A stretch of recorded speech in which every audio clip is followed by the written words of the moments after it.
Namaste, I am Soumya and welcome to my channel. If you are a returning subscriber, welcome back.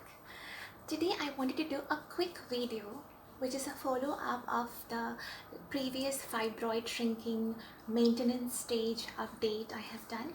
I completely forgot to mention that every single day I have been advised by all the people who's ever cured or who's ever shrunk their fibroids using Ayurveda, and even by my old Ayurvedic doctor, to have cardamom tea every single day. So cardamom, there are different varieties. There's a black variety, the big one. This is the cardamom you're supposed to have. Do you see it? The proper green, extremely fragrant cardamom which we normally use in biryanis and all kinds of cooking. You put a teaspoon of these cardamoms, or just take like, I take these many. Can you see? That's like 1, 2, 3, 4, 5, 6. 6 of them. Put it in normal water and then you boil the water. Once the water has come to full boil, you turn off the water. Let the cardamom and the water sit in there, let the cardamom seep, and once it turns warm, you can drink. You can strain the cardamom and drink. Another thing I do is I have cinnamon tea. These are the cinnamons I use, normal cinnamon sticks.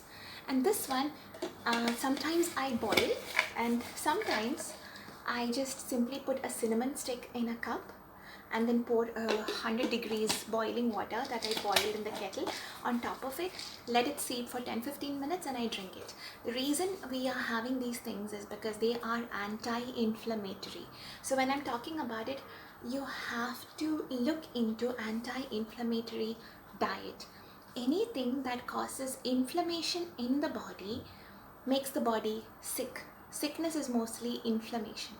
So when we have more anti-inflammatory foods, we reduce inflammation for sure. Also in Ayurveda, it increases our digestive fire, which I have mentioned before as Agni. When we are sick, our Agni is low. Especially when you have fibroids, your estrogen levels are high, your kapha is high, you're lethargic. So the Agni is anyways low, which means it cannot easily break down food and the body cannot completely absorb nutrition from the food. The other thing is I drink ginger tea almost every day. I have been advised to have it in the morning and the evenings. To be very honest with you all, the whole process of peeling ginger, cutting ginger and putting it in the pot, I don't know why I have such hesitation to it. I have to get back into it. Then, so cardamom tea, cinnamon tea, ginger tea. Have it every single day. I do have green tea once a day. That is because green tea helps us to come back from a state of fight or flight. The only thing is, if your doctor has asked you to completely stay away from caffeine, then yes, I would stay away from green tea. My doctor said I could have a cup of green tea a day. In the previous video, there was a username, I think Mom Dad Love You, I think that's what the username is. She mentioned about trying to be positive and trying to be happy. I completely understand where you are coming from. I was exactly there. But when you eat something, do you say I am trying to eat, or do you just eat? That's one thing. So when we say I hope and I try and I'm trying, you're still not in a state of I have made a decision, I'm going to be happy no matter what. I have made a decision, I am healing no matter what.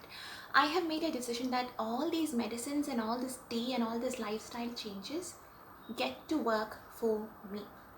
A minute. So those kinds of attitude shifts and mindset shifts would take us a whole another level when it comes to not just healing our current condition but also in life. So that was mindset. Another thing, toxic positivity. I do not want any of you to think that you have to be consistently happy, giggly and positive. That is actually counterintuitive and counterproductive, and the reason for that is Christina Lopez, the heart alchemist, everyone knows her. She talks about this and it resonated deeply with me. Emotion is energy in motion. Emotion is energy in motion. So when an emotion of wanting to cry and wanting to be really angry, to yell, to scream, or any those kinds of emotions come up, don't suppress it. Let it come out. Obviously, don't go and fight with your spouse or yell at your neighbors or at your kids, but close the room. I normally go to the washroom because we don't have that much of a privacy in the small space where we stay in. So I go to the washroom and I cry, ugly cry. I don't feel that angry. I'm more of an emotional person, so I have to like cry. And once I'm done crying, like 5 minutes sometimes, I feel so much lighter. So that's very good. You can cry. You don't have to think that I have to be 24/7 positive because if I cry, something bad is gonna happen. That is toxic positivity. Feel every single emotion, and once you feel the emotion, what happens is it moves through your body. All that stuck energy, it moves through your body, and once it moves through, it gets out, it's gone, you've processed it, you honored those emotions and thoughts and feelings. So emotions are important, and when emotions come, it's important to process those emotions. Never get into this trap of toxic positivity. Journaling prompts for every single woman out there who's dealing with fibroids or any gynecological issues, or honestly weight issues, relationship issues, so many things. These are journaling prompts that could take you to the next level. What is your concept about being a woman? You might be like laughing at me, but this is very profound. I grew up seeing my mom going through a lot of pain. My entire childhood, I've seen my amma struggling so much physically, mentally. She missed being back in Kerala. She felt isolated here. She struggled making new friends, and she's a very simple woman. My amma is someone who's always in the temple, always praying. We have a little mandir at home. She just couldn't find a lot of people who were like her or who would vibe with her. We don't eat meat at home, and we had lots of other neighbors who were, into cooking together and meat and all that. My mom felt a lot of isolation. Then she felt a lot of bitterness towards dad, though he was providing completely well for us. She felt like because of the marriage, she couldn't live the life that she wanted to live. So she always told me that womanhood is all about sacrificing. You don't get to live your dreams. You can have your dreams, but don't think or don't believe that those dreams will come true, because eventually there will be a Mangal Sutra. Mangal Sutra means they tie, when we're getting married, our husband will be tying a thread.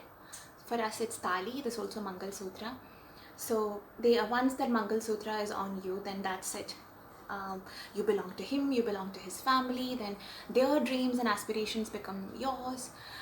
Your surname will change. There's a lot. It was all about sacrificing. It was all about body changes after pregnancy.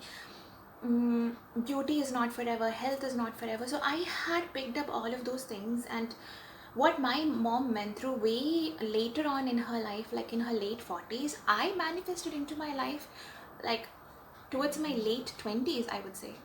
So what is your concept about womanhood? Do you think women have to suffer? Do you think this is all that is there to a woman's life? In that case, you have to rewire it.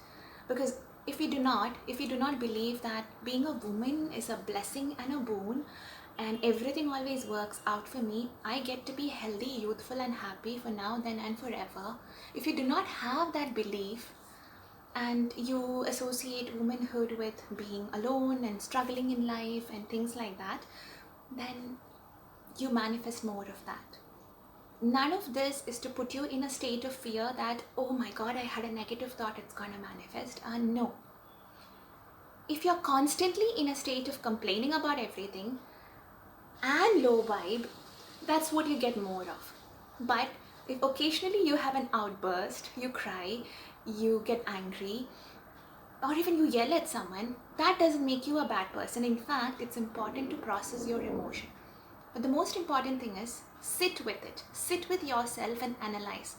Do I believe I get to have absolute health, the perfect relationship, the perfect body, the perfect career, the perfect everything. Perfect could differ for different people. And I don't believe in absolute perfection, but you know where I'm going with this. This is amazing inner work.